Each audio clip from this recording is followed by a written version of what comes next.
Friendship isn't the big things, it's a million little things. Hello there, friends, and welcome to this, another episode of A Million Little TV Shows podcast. This is where we break down and discuss episodes of TV shows that you may not have even heard of. I believe these TV shows need a little more love, and that is what this platform is here to do. Each week we will be covering different shows from all over the globe. We'll be breaking down each episode, giving you the main highlights, and going through it bit by bit. But for now, I think it's best that we find out what's on the menu today.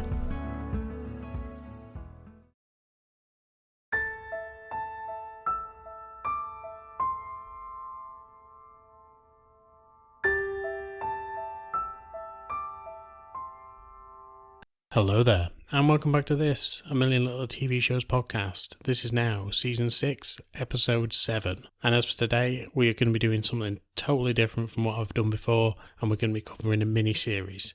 Which means that I'm going to be done by the end of this episode for this show. But I think it's one that needs doing. I didn't actually watch the show when it came out. In fact, I haven't watched the show. But I've heard such good things about it that I needed to do it while on the podcast. And I think it's a very important subject. Now, granted, I'm hoping that this will be near enough sorted legally by the time that this episode comes out. But it was a massive scandal in the UK, and we've got quite a few of these type of programs coming out soon. So I'd like to get into this, and then maybe some others. A bit more harrowing, I think. But this one is pretty bad as it is. And you wouldn't think that the post office could cause so much scandal, and yet it obviously did over a multitude of years. So if anyone listens to the show week by week, you will know that I'm covering Mr. Bates versus the Post Office. But if this is the first time that you're listening to the show, then there's nothing more to say than that. So I think it's just best that we get into it, because there's a lot to say about it. There's 4 episodes, so it's just literally going to be going straight through, and we'll see what the conclusion is at the end. There's a lot to talk about throughout, but we'll try and get through it as quickly as possible. But it is a story that needs to be told. So this is Mr. Bates versus the Post Office, episodes 1 to 4.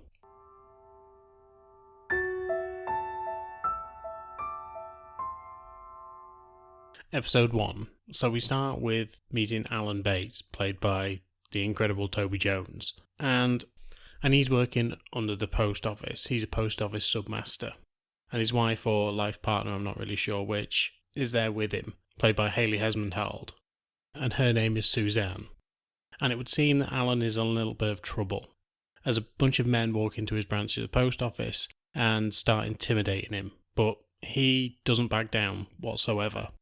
They essentially tell him that his branch is done and that he needs to start wrapping up. But he tells them, no, I've got one more day on my contract and I will work that day. They get the police involved, but the police don't even bat an eyelid. They just say that this isn't a job for us. And so Alan just tells these men, I'll see you tomorrow. And it would seem that Alan has had some issues with his system within the post office. But any time that he has tried to bring these problems to the forefront, nobody has listened. And so instead of signing the piece of paperwork at the end of the day like he's supposed to, he's not been signing them whatsoever, because he refuses to, because he thinks there is a problem with the system and refuses to put his name to things. And the reason for this is because the system is actually showing a deficit every single day. And Alan knows that he hasn't done anything wrong. And the thing about this system is the fact that if there is a shortfall, the sub-postmaster is supposed to pay the shortfall. So in this case, if it's a couple of pence or maybe £1, you can get away with it. You can just pay that back. The problem with this shortfall is that it's thousands of pounds every day. We then meet Jo, and Jo is just one of the villagers. She's well known within the village. People absolutely adore her. She's the person that you turn to. She is very trustworthy. Everyone in the village absolutely thinks the world of her. But she has this same system in her post office. When she's ringing the helpline to try and find out what the issue is or how to fix this issue, because she knows that she's not sure on the day. She gets told that over time it will sort itself out, but for now you have to put the money in. While on the phone one day to the helpline, she actually gets told to adjust the system. And when she does that, what actually happens is the amount that she was short by doubles. It doesn't help anything, and now Jo is in the hole for $4,000 instead of $2,000 that she was before. And she can't believe it. Within 30 seconds, from having to pay back £2,000, she now has to pay back $4,000. And she just doesn't have that kind of money. Nobody does in that kind of world. But because she is playing by the rules, every day she just signs off the amount that she's actually been short by. Jo is getting more and more frustrated with this. But once again, every time she calls the helpline, she's told that there is no one else. It's just you who has this problem. We then meet Lee, who has exactly the same problem, oddly enough. But all these cases are all over the country. Lee, however, is in a bit more of a desperate situation. It would seem that he is $26,000 in the hole, I think it is, and he doesn't know where the shortfall is, and he can't physically pay them back for what he's got. But again, he tells them, this isn't my fault. And also, when he's on the helpline, he tells them that I've rung 91 times for this, and nobody has come to help me. So the person on the end of the phone asks if Lee wants an audit, and he says, yes, please, come down. I'll show you everything. However, when they get down there, they just see him as stealing the money. They tell him that his post office is closed and he must make that money back. And so Lee doesn't know what to do. He says he's going to fight it in court, and when he goes to court, all the evidence points against Lee. And so Lee ends up being told by the Crown that he has to pay the shortfall of £26,000, although I think it had gone up by then. And then he's told he has to also pay the Crown's fees as well, which come into around about £300,000, which he's never going to have. And so it's a really desperate state for everyone. The postmaster in these kind of villages is someone who over time has been respected, has been known by everyone. And now their children are getting bullied at school. You see one instance of Lee's child getting spat on by a boy because they think his father is stealing money from old people. And it's disgusting, the way that these people were treated. Jo also seeks legal advice, but when she does, she is informed of something that she didn't know. She goes to speak to the people at the post office, and they show her the evidence of what she's done. Now, Jo was actually fiddling the books. She was able, on the system, to actually lower the amount that she owed. And when she did, it zeroed it off, the actual discrepancy. And so, once it was a low enough figure, she would sign those off. But at the end of the day, that figure would get higher and higher. And so, by the end, she was another $30,000 in the hole, I think it was. And so, she's in a bad way. And when the people come to audit her as well, this is when she takes the legal advice. They show her all the evidence. Like I've said, she's signed everything, so it looks like she's been defrauding the post office. When she speaks to her solicitor away from everyone who is part of the post office, she gets told that the post office actually has its own system. They don't need the police to turn up. They can basically prosecute as and when they want. They don't need police to investigate anything. They can just do it all by themselves. And so now Jo knows that she's in trouble.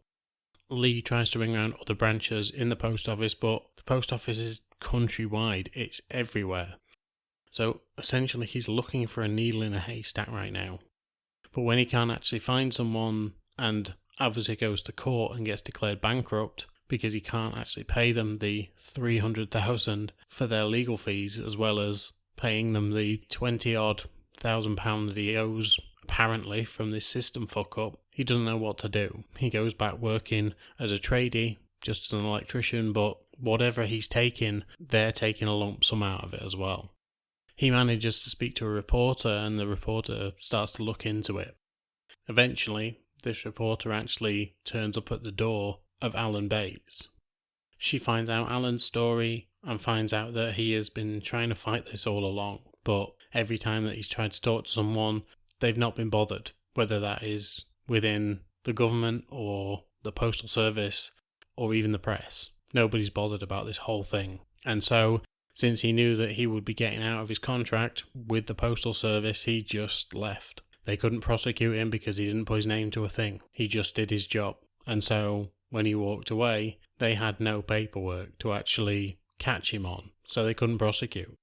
Eventually, the reporter writes her story because she finds out that there's actually at least 7 people who've had this issue before, one of which went to jail for 9 months.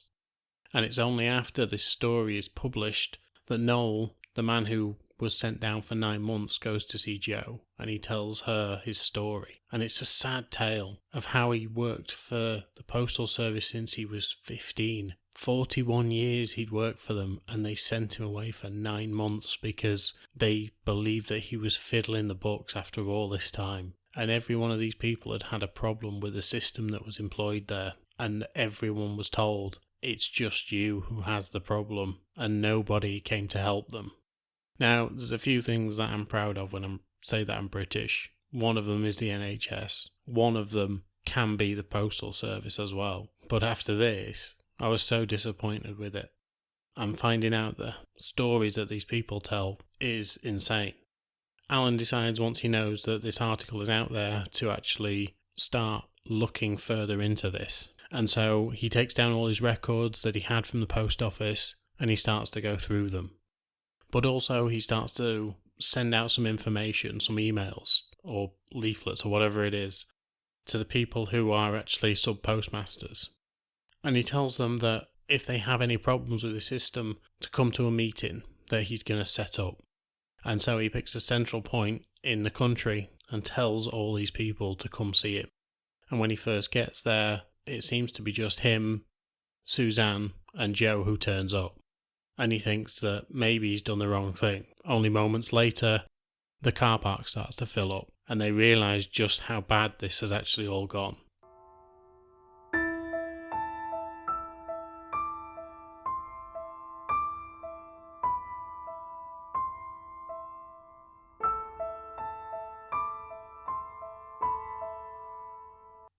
Episode 2. We then meet Jazz and Sam, who are 2 more people who have been affected by this issue. The only problem with it is that Sam really doesn't deal well with any of it. And even though she ends up in court, she pleads guilty. It's only when Jazz finds out about this through the newspaper that she ends up being front page headlines that he asks what the hell is going on. They go out to meet Alan and the rest of the sub-postmasters, only to find out that they aren't actually on their own. But the only issue for Sam is that in and around her area, she can't go to the places that she usually goes. She can't go to her temple. She can't go to the shop just because she feels embarrassed. People look at her wherever she goes, thinking that she stole money from them and that she's guilty.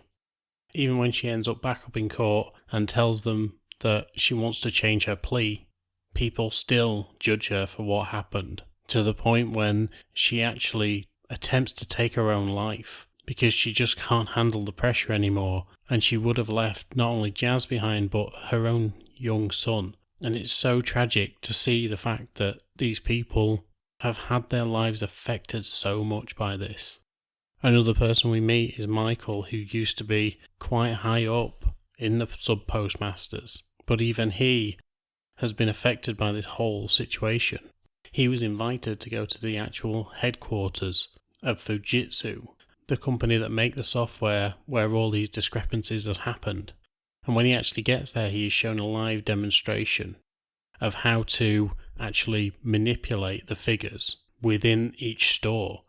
And he asks, is this a live feed from somewhere in and around the country? And the man says, well, yeah. And he's astounded by this whole thing because they shouldn't be able to access any shop anywhere. And yet, from this one hub, they're able to manipulate figures there and then. And he's astounded by this fact. However, since he is a sub-postmaster, he goes back to his own branch, and the next day an auditor turns up. And they find out that he is £44,000 down. And it seems to be all due to, he thinks because he found this piece of information out, that maybe someone has been tampering with the system. And so he ends up under investigation, or at least his wife does, and it affects all of their life. He ends up not being a sub-postmaster anymore, and his wife ends up doing time due to the fact that these people just wanted to ruin their lives so that he wouldn't go forward with this information that he's found out. Jo manages to speak to her MP, and when she does, he tells her that he has had 3 other people in his constituency alone that have had similar issues. And so Jo asks if he will ask around Parliament to find out if there's any others that have had similar things, because obviously Jo knows that there's many people out there that are having this issue. The MP says that he will, and an investigation gets underway. With the help of the post office and an independent adjudicator, they manage to look into what has been going on. But when Alan meets with both the head of the post office and the MP in charge, he finds out that they're only investigating 12 cases, and they're doing it individually. And Alan says this isn't good enough because this is nationwide. This has happened everywhere. And not only has it happened everywhere, we actually find out from the independent investigator that the records at Fujitsu have actually been wiped, so that it turns out that Michael never actually went there, and so he has to now prove to this independent investigator that he was there, so that his name can be included in some of these reports that this man is putting together. But due to the fact that this is over a certain amount of time, it takes its toll on everyone. You can see the actors in this just looking older and older per episode because it takes so long. And I know from listening to and watching reports on this that people have died due to this. And it came to a head because of this documentary, or this docudrama. And it's sickening that it took so long. I mean, we're talking about 2004, I think, is the first case, or at least the first case that we see on here. And that's when Alan comes into this. And it's now 2024, and it's still not fucking sorted yet.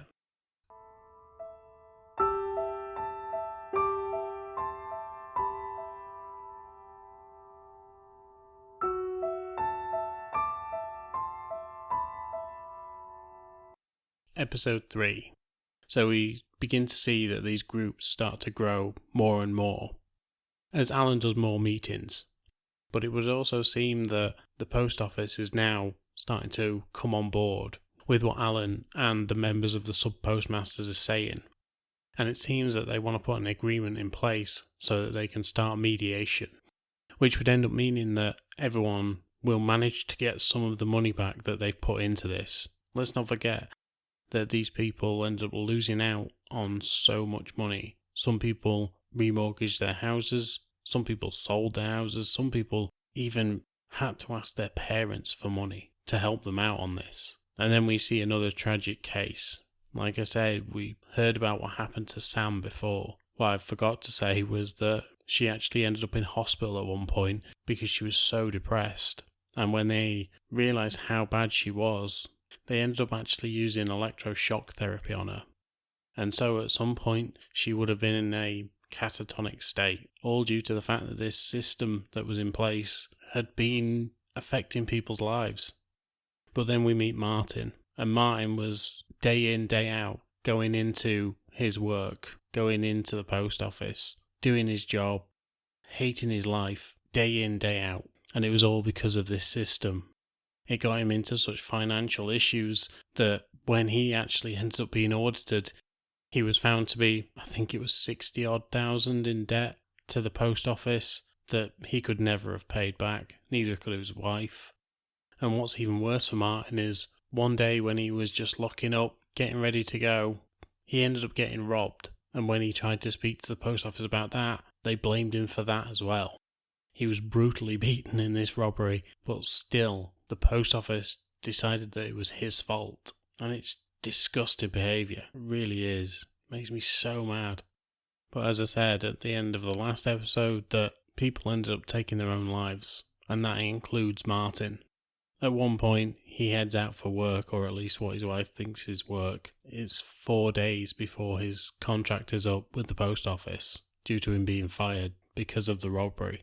And he just walks out in front of a bus. It's so depressing. It's so sad to watch this happen to all these good people, these pillars of the community, these people that just wanted to serve others in their community. And connect people to the world. That's what the post office used to be. Everything seems to be going well with the mediation until the fact that the post office start putting blockades in the way. And even when they end up in front of the government, and the government are telling them, you need to start supporting this system a lot more than you are doing. You need to start helping out. They don't bother. They're more bothered about their own integrity or the integrity of the post office than the people that they are hurting. And so the independent investigator is taken off the case. Alan is told that he will no longer be getting any more information from the post office. And when he actually applies to get the information that they hold against him, and so does everyone else, they end up getting a bunch of paper that is everything redacted. And so no one can believe what is going on. They are trying to cover this up as best as possible. And everyone else in their own lives ends up having more and more struggles. We see that Lee, at one point, even thought about taking his own life, and the effect that that would have had on him and his young family. We find out that Susan, Alan's wife, partner, ends up with cancer. And so Alan, even though he's been trying to do this investigation for so long, he's now going to have to focus on her. And we find out that because of her criminal conviction, that Jo can't even go into a school to be with her own child, because she's not allowed around children because of her conviction. It ruined lives, and it's heartbreaking to watch. And like I've said, it's so shocking that this series had to come out for this to be uncovered. Jo goes on the radio and manages to tell her story, and thankfully, in a taxi at that point, is a lawyer who knows about contracts and where things fall down, and he contacts Alan and tells him that he's willing to help them in their case. However, at the minute, Alan has around about 130 people that can attest to what's happened, but this man tells him that he's going to need 500 at least before he can even start making a case, which Alan is optimistic and says that he will do so. He will find 500 people to get this over the line. However, that night when Alan is returning home, he gets a phone call. The man tells him that he used to work in the IT system of Fujitsu and tells him exactly what had been going on. That the company, the software, everything was full of bugs that they'd sent out. The Horizon system should have been scrapped. But overnight, every night, there was a bunch of people who were doing programming to try and update every piece of software throughout the country. And that's where these bugs and these issues fell down. And that's where these discrepancies also came in. And so we head into the last episode.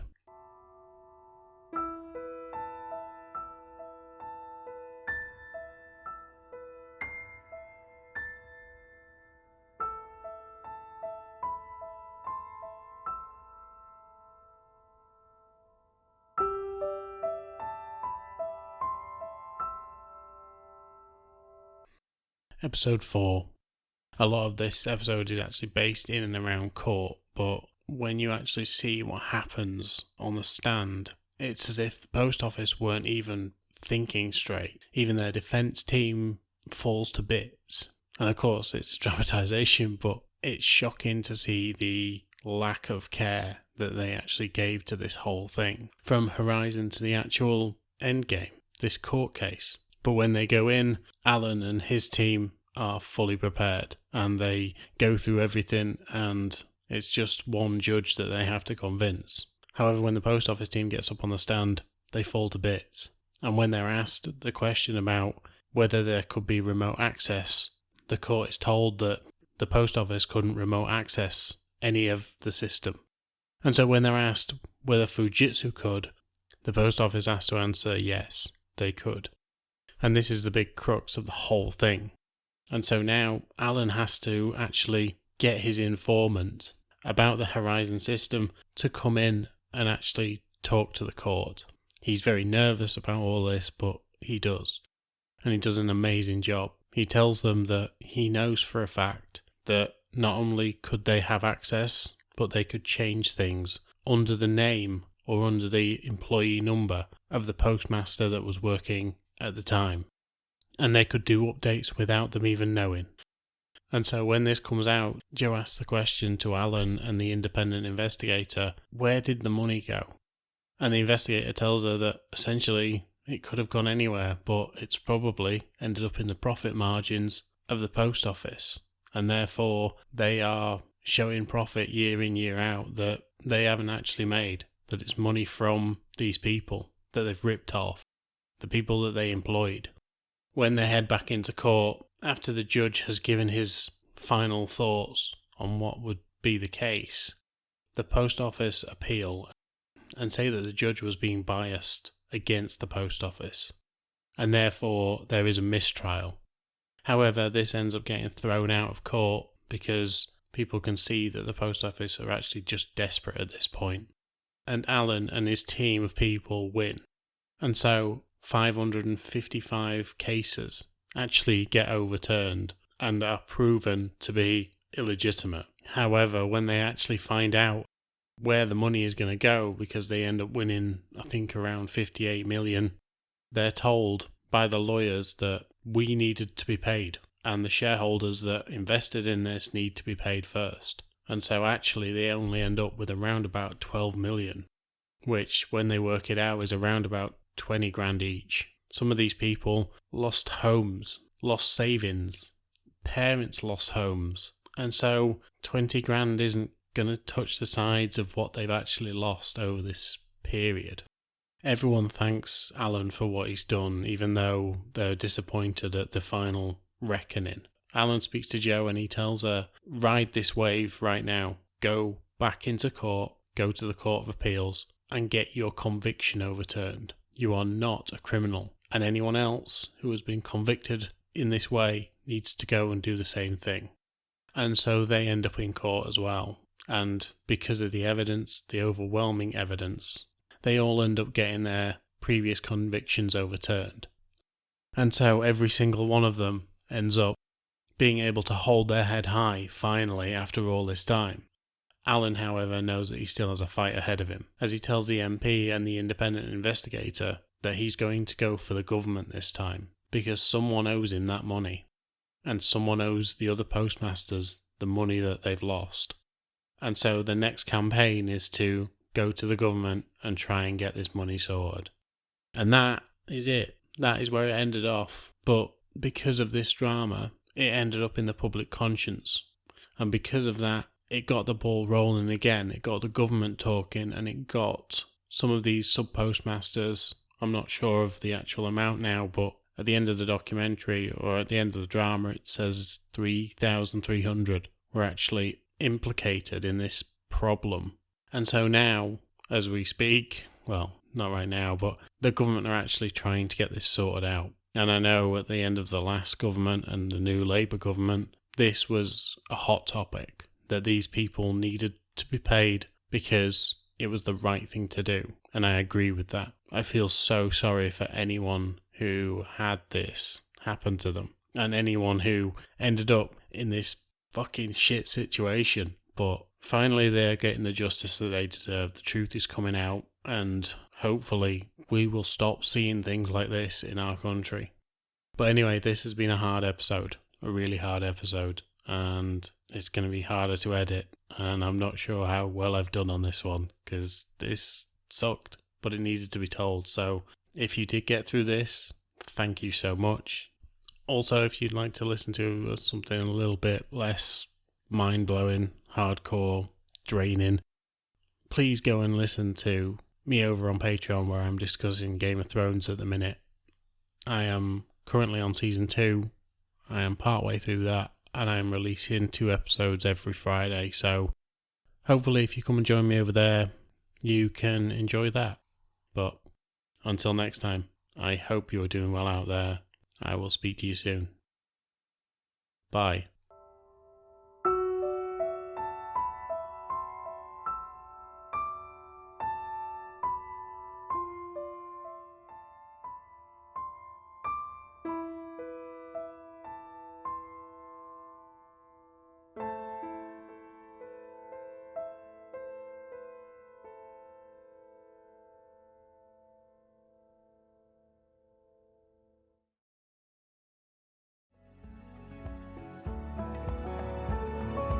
And that is it for now, amigos. And yes, I am as angry as you are at me for that sentence, but I hope you enjoyed the show and had some fun along the way. It means a lot that you are listening and supporting me. This is an independent podcast after all, and doesn't get a lot of backing, so it is great to know that you're out there, you're listening. And if you want to come talk to me on any of the platforms I'm on, just come say hi. I'm on Instagram, I'm on Twitter, and I'm even a little bit on TikTok. I don't post that much, but I'm on there. And you can also drop comments in the comment sections on any of the platforms: Spotify, Apple Podcasts, Podbean, wherever you get your podcasts from. But as always, thank you for your time, and I will speak to you soon.